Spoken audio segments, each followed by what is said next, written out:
These are exclusive JEE problem solving sessions जो अब हमारे आने वाले कोर्स में आपको दिखने वाले हैं। उसमें मैंने एक स्पेशल जनरल ऑर्गेनिक केमिस्ट्री में जो बच्चों को दिक्कत आती है वो है resonance, resonating structures, resonance effect, सब कुछ सेम लगता है। तो सबसे पहले मैं यहाँ पर एक जेई लेवल का एक क्वेश्चन ले रहा हूँ, जेई एडवांस का, जिसमें क्वेश्चन इस तरीके से है कि number of resonating structures of product obtained on reaction of beta naphthol with aqueous NaOH। तो इसमें कई सारी चीजें जो हमें पता होनी चाहिए। सबसे पहली चीज जो हमें पता होनी चाहिए बीटा नैफ्थॉल क्या है।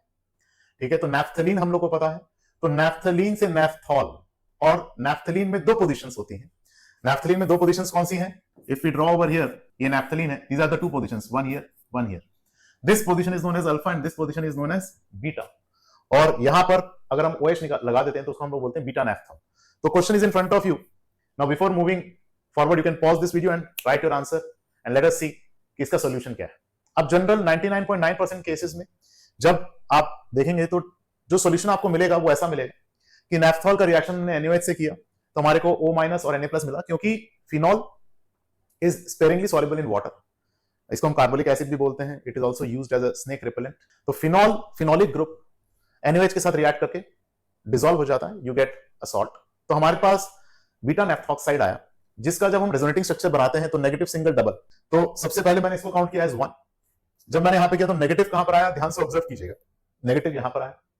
Then again I redraw this, तो नेगेटिव कहां पर आया, यहां पर आया। अभी सिर्फ येलो पे फोकस करना है, ग्रीन पे फोकस नहीं करना है। तो यहां पर हम क्या देखते हैं, what we observe over here, negative यहां पर आया। Then we come over here, इस नेगेटिव को डिलोकलाइज करते हैं, नेगेटिव यहां पर आया।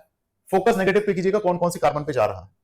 देन अगेन हम डिलोकलाइज करते हैं, नेगेटिव यहां है, अगेन डिलोकलाइज किया, नेगेटिव यहां है, अगेन डिलोकलाइज किया, नेगेटिव यहां है।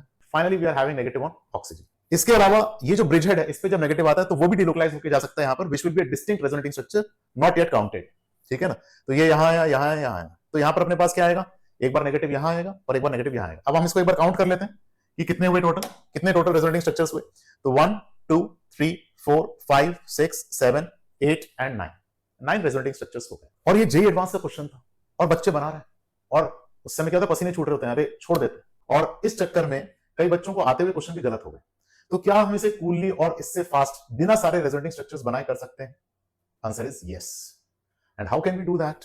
तो अगर आप यहां पर देखेंगे बच्चों, this is what we have drawn. मैंने क्या बोला था, फोकस किस पे करना है आपको, माइनस पे। ठीक है, तो पहला माइनस यहां है, तो मैंने इसको लिखा 1। उसके बाद जब ये डिलोकलाइज होगा तो नेक्स्ट माइनस कहां पर आएगा, यहां पर 2। नेक्स्ट माइनस कहां आएगा, यहां पर 3।